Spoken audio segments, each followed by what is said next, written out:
Camel Fox. What's up?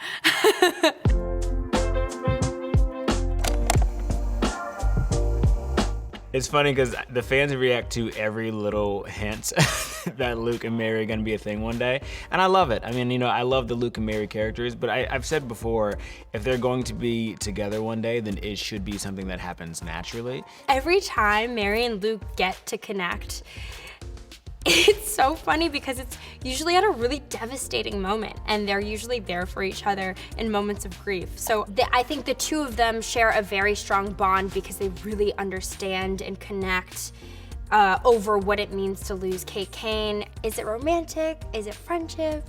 I don't know. But yeah, the fans are definitely gonna clock this one. I'm sure. I can't wait to see all of their reactions. That moment in the funeral where they lean on one another, like the fans are going to notice and they are going to say something about it. And I'm okay with that because it's great that the fans see our chemistry that we actually have in real life. In that moment, like, Luke just has Mary's back. At the end of the day, they have each other's backs. You were right, we're the Bat Team. And the only way it works is if we have each other's back, even if we don't always agree. We really wanted to create a villain that was focused, that Batwoman could be focused on. And through the first half of season 2, Batwoman is going through this journey, Ryan's going through this journey of embracing the suit, finding her power as Batwoman, getting the city to believe in her. She's really successful at all those things. And her nemesis, especially as Ryan, is sort of the institution. It's the systemic racism and the injustice that she suffered as a result of that.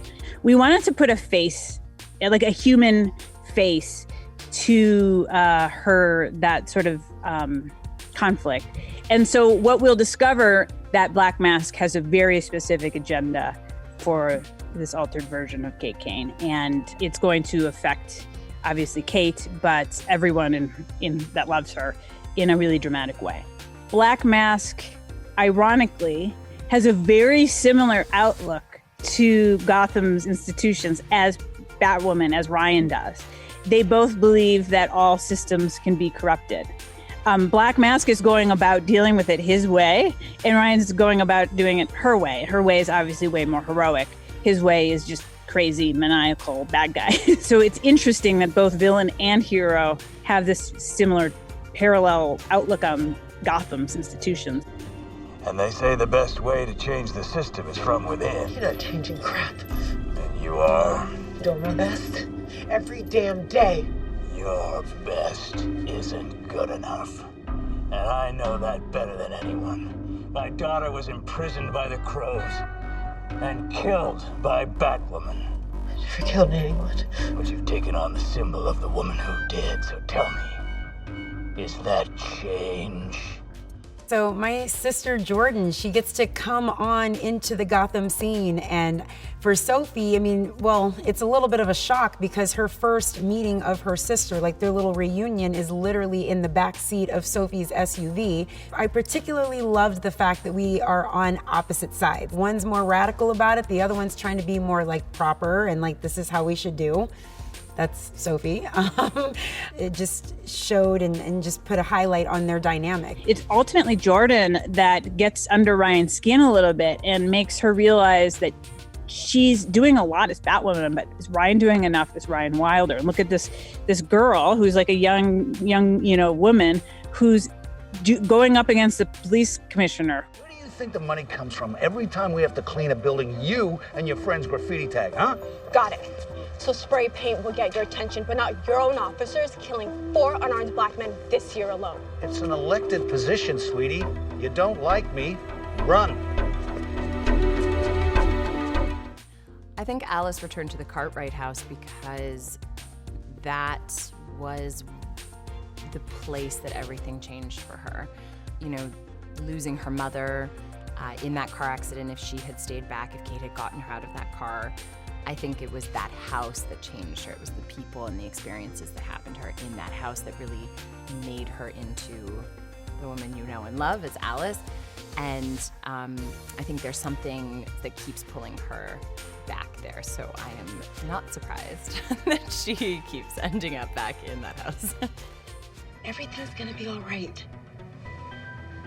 Let's go upstairs. I'll take your witness statement. Are you kidding me? I'm not giving my name to the crows.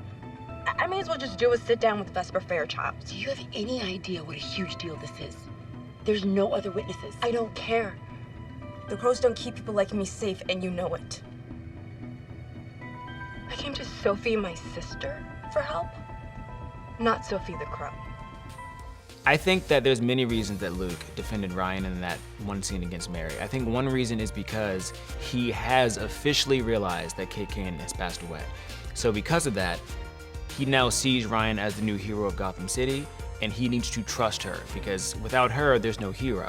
But I think another is that Luke also saw that his negativity and his pushing back against her has made her fight against that illness that was in her due to the kryptonite. It made her do all these things where she kept secrets from him and didn't respect him and didn't trust him. I think that reminded Luke of himself, and I think he wanted to stop her before things got worse. Luke, Falseface just executed the commissioner in cold blood because he spoke out against snakebite. I'll see what I can do. Why didn't you just tell her? Because Ryan told us she's got this. I know, but wouldn't it just be easier if Sophie handled it? Angelique is Ryan's lesbian Achilles heel. She's not gonna turn her over to the authorities. And this way, we don't have to either. We told Ryan we'd hold her accountable, and that doesn't mean going behind her back the first chance we get. Definitely didn't have Luke puts his faith in a snakebite dealer on my bingo card. Putting my faith in Ryan. You were right. We're the Bat Team. I was really excited to get to work, honestly, with either Grayston or Ava, who played young Beth and young Kate respectively, because they were so brilliant. And I often said last season that I took some of the things that Ava did because she was playing the origin story of my character.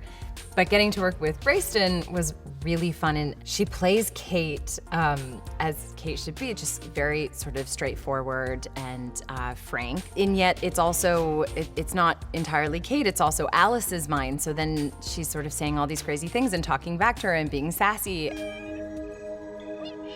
is happening? This is what you do, Alice. You did it that day in your cell when you learned to sew faces using human flesh. Then you did it again when you found your mother's head in a freezer. I'm having a psychotic break. When your reality is too much for you to process, you imagine things askew, so they're easier to digest. You pretend you're in Wonderland drinking tea. Or you black out your own moral code to scorch a woman to death. Or you see your dead sister. I'm not handling Kate's death very well, am I? She can't handle those really intense feelings of loss. She just wants to forget her. At the same time, Black Mask has hired Enigma to have Kate forget herself. I do not think it will be as easy for Alice to forget Kate. Kate and Alice are twins. They shared the same womb. They had all the same experiences. They are the yin to each other's yang. I'm not sure that you can ever tear those two characters apart. And even in death, I think Kate will linger on, imprinted on Alice's heart, whether she likes it or not. Bruce Wayne had the Bat Code for himself. I'm declaring the 3 rules of the Bat Team. Rule number 3. We've got each other's backs. Always. Works for me. Me too. So if we've got each other's backs, that means rule number 2. We hold each other accountable. Like you did for me today. Most importantly, we stand for something bigger than ourselves. It's a little easier said than done. What are you thinking? Batwoman takes some of the awful off the streets, but the Bat Team needs to replace it with something positive. That's how change happens. Getting adopted by Mama Cora, that was my game changer. But Angelique didn't have that. We are going to take down Black Mask and his Falseface gang. But what are we gonna bring to Gotham so that no other guy comes along and gets his hooks in other kids? Jordan Moore is working on building a community center. I want us to bring it to life. What do you say? You guys wanna help me?